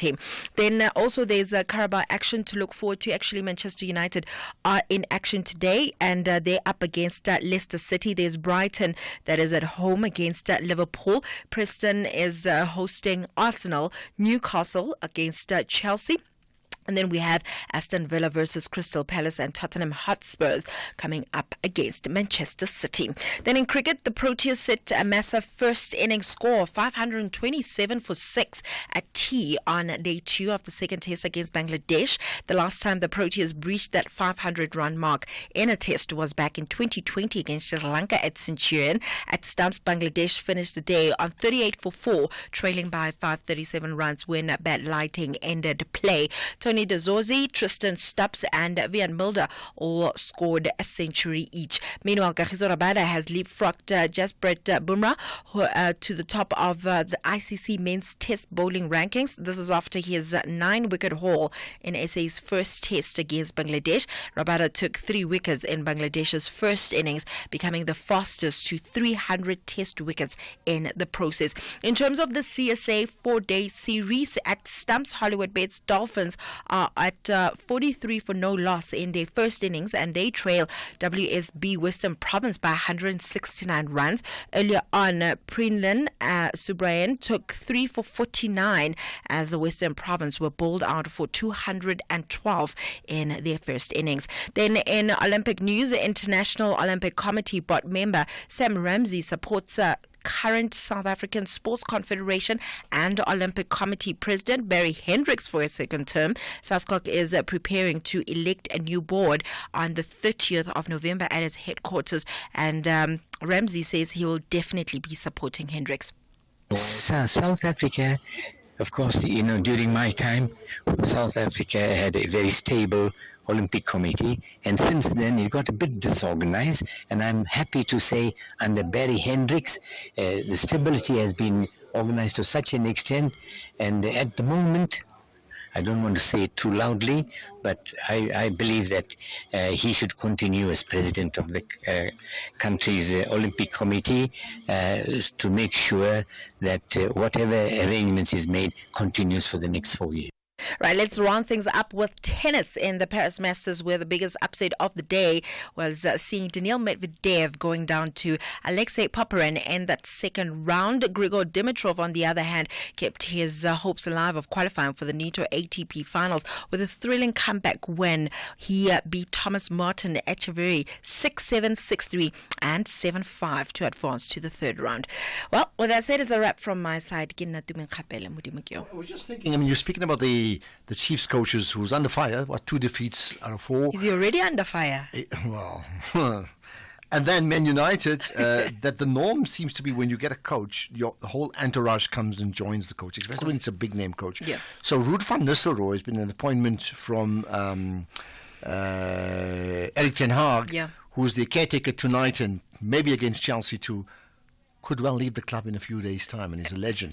And I know what I'm mentioning Kaizer Chiefs, because even there, when you have these new coaches, they bring in a whole entourage, and that seems to be the norm nowadays. Right? It is the norm, so but clean sweep when a new man takes over. Absolutely, but then now my question is, how much is Manchester United going to spend? Because obviously they still need to pay Erik ten Hag. They need to pay this release clause, and I'm sure to let that assistant coach go, they're going to have to pay him. Well, it's not my problem. It's not coming out of my pockets, really. I'm more worried about what South Africa's government spends. That's why the midterm budget's important. So let them spend. We'll have fun just watching and criticizing. That's it. Yeah. More sports tomorrow. Yeah, absolutely. Get ready to make your life easier with TV License's new website features. We upgraded to the secure iVery 3D payment gateway and the ability to manage your account information, view, print, and download a detailed TV license statement. You can make website queries for an account and technical support, which has made things immensely easier. It is now a smooth, effortless process that can respond to all user inquiries quickly and efficiently. It is a great way to quickly get the help you need without worrying about a thing. Get started now and enjoy the convenience of TV License's new website features.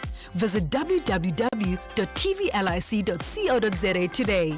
TV Licenses, do it for the convenience that matter. Almost everywhere we go, there's a queue. You are partly right. However, there's absolutely no queue for downloading your SABC Plus app. All you have to do is go to your Play Store or iStore on your mobile gadget. Search for the SABC Plus app and download it now to enjoy a massive variety of entertainment on your screen, such as the Betway Premiership, AFCON qualifiers, COSAFA competitions, Premier League, Bundesliga, Hollywood Best Super League, Girls Like Us, Final Analysis, and many more. Share Chapela. Download your SABC Plus app right away. Catch SABC Sport action on SABC Plus everywhere for everyone, always. Proudly brought to you by SABC Sport. For the love of the game. Andile, the CEO of a multinational corporation, is driving home with his daughter. Dad, why is the Tooth Fairy so stingy? Stingy? Well, she makes sure everyone gets something. Does every electrical company get something? Yes, they're covered by Old Mutual Corporate's employee benefits. Even Abdul. Of course, he gets retirement benefits. And Sisampo on that big machine. She gets group risk cover if that big machine hurts her. Wow, that's amazing, Dad. Visit oldmutual.co.za/employee benefits and go from questions to solutions for your employees with Old Mutual Corporate. Old Mutual Life Assurance Company SA Limited is a licensed FSP and life insurer. T's and C's apply. Our role must be to seek to build a better world. SAFM invites you to our annual public lecture delivered by former Minister Dr. Naledi Pandor. The theme for the lecture is 30 Years of South African Freedom. Reimagining South Africa's democracy, achievements, challenges, and the road ahead in protecting our democratic gains. The lecture will take place on the 21st of November 2024 at the Birchwood Hotel and Conference Centre. Secure your seat by emailing us at info@safm.co.za. Today, I'm part of seeking to build a better South Africa. SAFM, leading the conversations that move us. The National Pulse with Ashraf Garda. Weekdays, 3 to 6 p.m. Right, we continue our reactions from the different political parties around what we heard today, the medium-term budget policy statement, right? And we do have now with us Mdu Myeni Ntuli, who's the ANC Chief Whip. So good chatting to you once again. Thanks for your time. Good afternoon, Ashraf, and good afternoon to the listeners of SAFM. Thanks for having us. Thank you. And I'll tell you what, in the time we have, just one question, and that is one word for you that best describes today's medium-term budget speech, and you tell us why.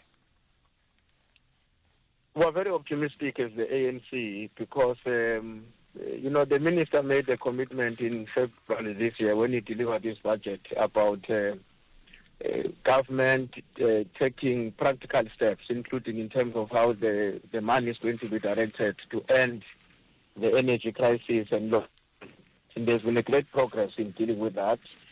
The second point, which is very important for us, is the investment and the coordination that is going to be enhanced between the private and the public sector to deal with infrastructure development. Because unless we turn the country into a construction site in a literal sense, it will be difficult for us to overcome the triple challenges of poverty, unemployment, and inequality. So we are very happy that there is a commitment towards that direction, also to consolidate the Vulindlela program, and most importantly, to deal with the backlog in terms of the infrastructure damage which has occurred over the past two successive disasters that have happened, mainly in KZN and the Eastern Cape provinces. Okay, and just to confirm, did you give us your one word to describe today's medium-term budget speech? It's a statement with optimism for us. We are very optimistic that we are really on the right trajectory. Okay, optimism it is. Appreciate your time.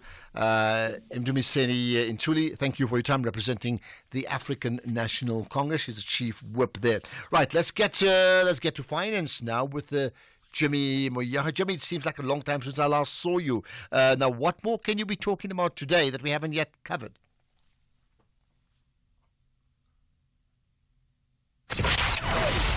Economic news on SAFM. Facts and figures you can count on.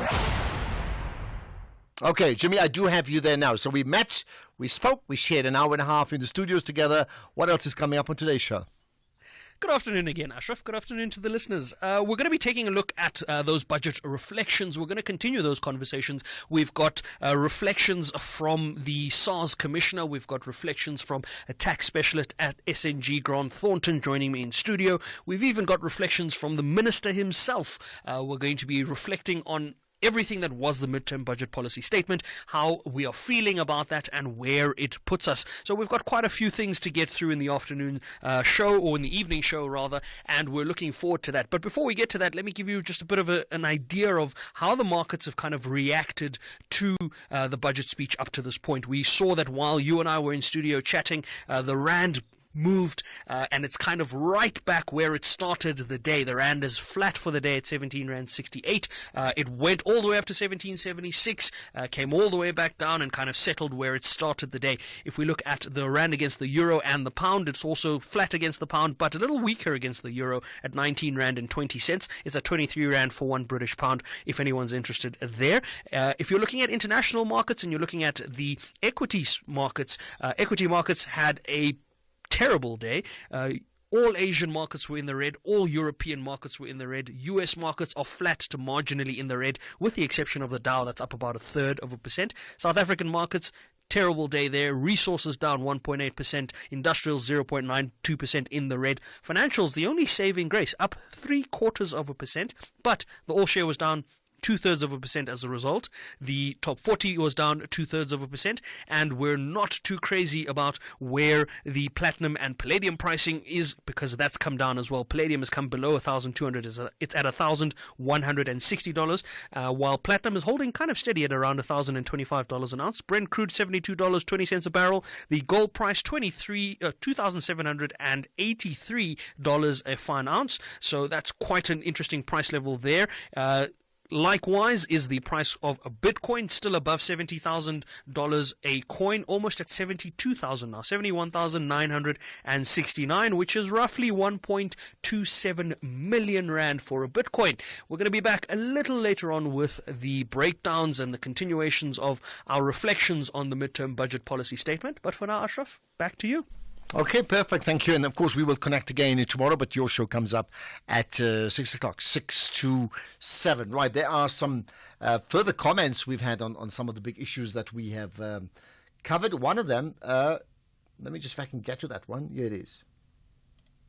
No, let's see if we can play it from that side regarding, let's get that out. I want to sort out the Brian and Julia's issue. We're talking about MK and the EFF. We'll try and sort that out in just okay, let's see if we can play that now.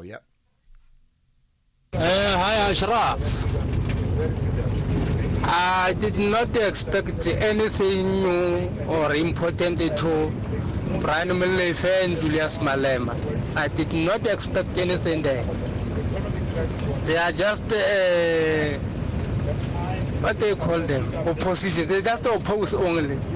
They just oppose only. That's the way they are. I think you began Kruger's. Okay, that's one. And there are certainly more comments. Let's see if I can play some of the others. Here they are. Good afternoon, SAFM.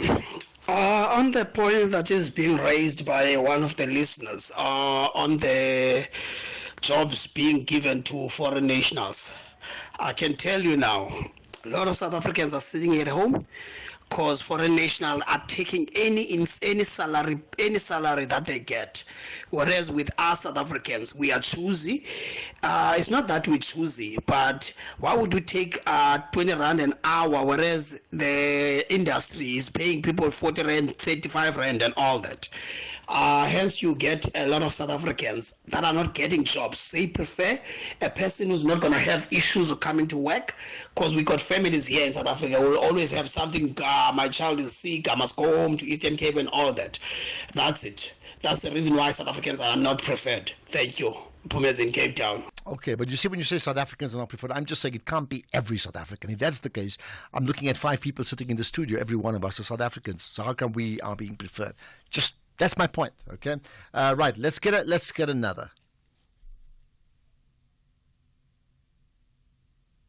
Afternoon, Ashraf. Ashraf, people like Brad Molefe, they must know the solution, the key, the password to this puzzle, because these are the people who ruffled the puzzle of the economy of South Africa. They must come with a solution. These are the very, very people who destroyed this country. Now he comes and tells us that the budget is a disaster, because the disaster is of their creation, him and Zuma and company. They must know that we know that we are not stupid. No one from Brixton. Well, we are not stupid. That's what you're saying. Okay. Of course, when politically they speak, people have different responses to that. Some people think what they heard about from Julius Malema and Brian Molefe was just like absolutely spot on. Right, we're going to end the show as we always do with a feature called Winning. And today we'll be talking to Anani Nani, a student at the Durban University of Technology. And Anani's done some fascinating things and is off to Thailand tonight, linked to that. We'll find out what's it about in a moment. It's Valley Weekend on a high note with Final Analysis on Sunday night. Tune in to Final Analysis every Sunday night and stand a chance to win a hamper worth 10,000 Rand, courtesy of Diadora and SABC Sport. Final Analysis, the premium wrap-up show, giving you match highlights, final scores, post-game reactions, expert analysis, and sport news weekend roundup of the local and international arena. Catch final analysis every Sunday at 8 p.m. on SABC Sport on TTT Channel 4 and 10 p.m. on SABC 3. Also available everywhere for everyone, always on SABC Plus and SABCSport.com. Hashtag We've Got It All. Proudly brought to you by SABC Sport. For the love of the game. The Reds have an assignment to demonstrate that their fans will never walk alone. But with 3 points in the bag against Brighton and Hove Albion. And the ball delivered, and here's Jones and scores! Curtis Jones gets there. However, the Seagulls want to emphasize that they are in the top half to stay. Genie Hody's got it across! Goodness me! Danny Welbeck has put Albion into the lead. This is the Premier League. Catch the thrilling clash between Liverpool FC and Brighton and Hove Albion FC on Saturday 2 November at 4:30 p.m. live on SABC3. Also available everywhere for everyone, always on SABC Plus and SABCSport.com. Proudly brought to you by SABC Sport. For the love of the game. So we've been talking about this all week or so. You know that Eskom customers, you need to recode your meters by the 24th of November, right? Now, all Eskom customers, in this case, a reminder to you to do just that, because if your meter is not recoded, it will not accept legally bought prepaid electricity tokens.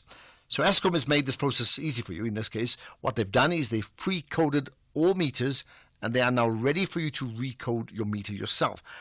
But what you need to do is this. You need to go to any Eskom-approved electricity outlet, buy an electricity credit token, and the Eskom teams are on standby then to help you.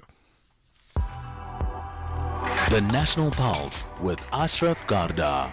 Weekdays, 3 to 6 p.m. Right, let's end the show with the feature we called Winning, right? And we chat to Anani Nani, who's a student at the Durban University of Technology and the founder of Inan, I hope I pronounced that right, aeroponics farming. And Anani will be chatting off to Thailand this evening to represent South Africa in the prestigious Asia Youth International Model United Nations, which the acronym would be AYUMUN, right? And that's so in Bangkok. And there'll be many other leaders who'll be part of this collaboration. So let's find out more about what the story is. Anani, good chatting to you. We love talking to winners. Hi. Hi, how are you? Absolutely, very good. Thank you. So you're certainly winning. Tell me about your trip and your expectations, because I know you're at the airport right now, your expectations to getting to Thailand. Well, I hope that my travels are going to be fine. I hope that I'll be safe and nothing will happen to me. So, and then the conference itself, I hope that I participate properly and I represent the country prestigiously. And what would you be doing there when you say represent your country? What's the plan for you? So I have been assigned to represent South Africa in the AU conference. I'll be debating on the topic of sustainable agriculture in climate change. So I'll be in a debate with the other delegates from all around the world. And the council that I'm in, it's the Food and Agriculture Organization. Okay, and I suppose, that's an area that you know a lot of, right? Yes. Tell me more about your interest in that. About agriculture? Yes, because it's such a big issue and it's linked to climate change, as you've discussed, right? Yes, climate change is a very big issue. It's already reshaping our agriculture with the drought. There's heat waves, there's soil loss as well. So I'm also an upcoming farmer. I have an agri-tech company, and that's where we are driving to create solutions to adapt to all of these things. So climate change does not only affect us in South Africa, it affects the rest of the world. So we're going to be there to put up solutions on how can we tackle all of these issues. Absolutely. How then did you get chosen? You did mention that we're in South Africa, but how did you get chosen? Well, I was chosen based on my dedication to sustainability through my company and also my participation in the university. I'm involved in the Green Campus Initiative under the Student Housing Department. And also, I've been to other conferences. So whenever we apply, you need to state all of those things and your participation in your country as well. And I suppose, one thing is being an expert at a topic, but also, as you said, you have to deliver a debate. So it's the art of debate. And tell me more about that for yourself. I'm not really an expert, but I do have some knowledge. So I'm going there to share our vision, South Africa's vision on agriculture and sustainable agriculture and climate change. But also I'm going there so that I can learn from other minds, from global minds. So they're going to be telling us about their countries, because there's a lot of countries that are represented there. And then we're going to form solutions and collaborate with each other, country to country, council and council. And do you think these things work? I mean, people from around the world coming together, bright young people like yourself with great ideas, sharing and then taking it back home? Yes. Okay, you do think it works, which is great. What you mentioned South Africa's vision around climate change. What can you tell us about that? Well, South Africa is trying, to be honest. So we are all into innovation. We're depending on the youth so that they can innovate what is already existing. There's already existing techniques and methods, but they're not really enough because climate change keeps on getting worse. So what we need to do is to look on other countries and find out what are they doing already, so that we can try and adapt to that. And if we take their solutions, we can actually make them even more adaptable to South Africa, so we can win. And you clearly have a good sense of well, I mean, you're a winner. That's why you're off on the trip. You would never have done that. Give us an insight into what makes you very successful. What makes you amongst those who are winning? Well, firstly, I'm very curious. I like to find out things, not everything, but the things that I'm passionate about, which is agriculture most of the time. I'm also resilient, so I really try to keep a positive attitude. But most of all, the most important part, what makes me really successful is the support that I get from my university, specifically from the Department of Housing and Res Life, the Student Services whole department, actually. So they mentored me and they built me into a leadership person. And they open opportunities for me to also reach out to the world. So what makes me successful most of the time is the support that I get.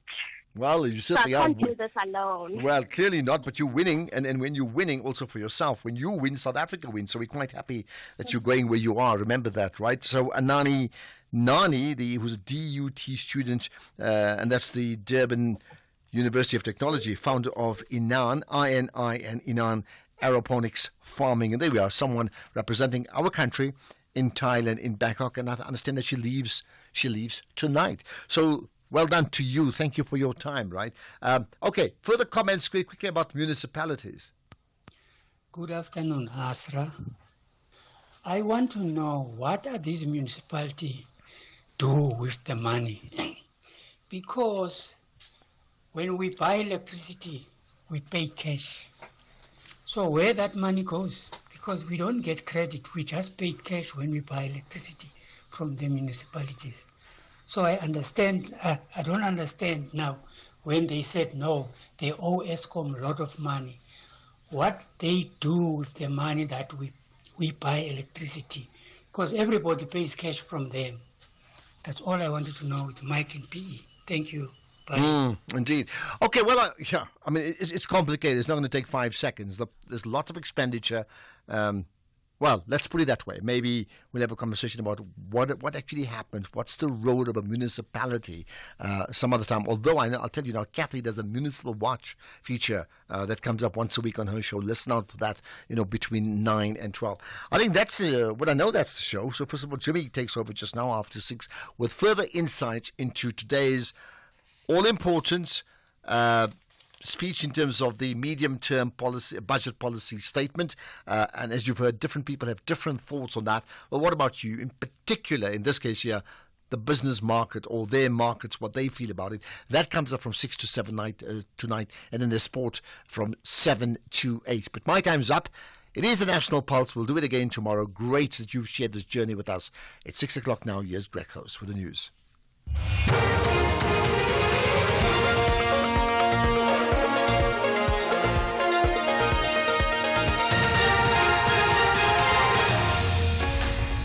Thank you again, Ashraf. In this news update, a positive review on South Africa's grey listing, and Biden criticised over garbage comments. Good evening. The Finance Minister, Idon Godongwana, says South Africa's received a positive review from the Financial Action Task Force since the country